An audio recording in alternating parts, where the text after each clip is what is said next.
Yeah, I'm actually going to do a little video here for a friend of mine. I just restored this Ranger AR-3500 for him.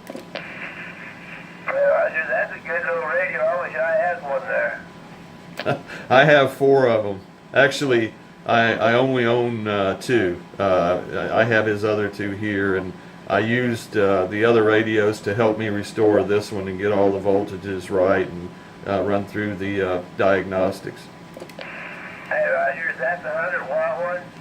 It is. I've got it set up to put out exactly 100 watts. Well, they'll put out a little bit more of that.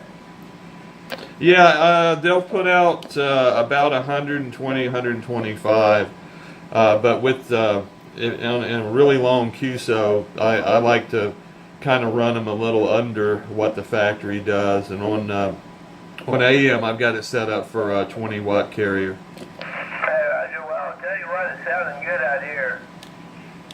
Yeah, well, your this S meter is actually a little bit stingy because I hooked it up to a signal generator, and you're basically you're driving it very strong. In fact, I'm hoping that today the DX is going to be better. I know that there was a good opening earlier in the week.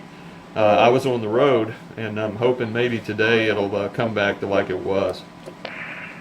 Hey, Roger, well, I woke up this morning at 7.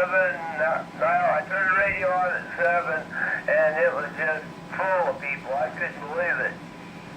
Yeah, that's odd because I walk by and I check it every now and then, but I came down to the shop this morning, and even before I opened the door I could hear the radio because I leave it on 24/7 anyway, whatever I'm running, and I was just shocked that it was so strong and there were so many voices in there. Thank you so much for the QSO. This is 850 Memphis, Tennessee, saying 7-3, my friend. Hey, Roger, Roger. Okay, catch you later. Have a super fine weekend and happy Mother's Day. Hey, catch you later. 003 Kansas. We're killed. That's why back 38.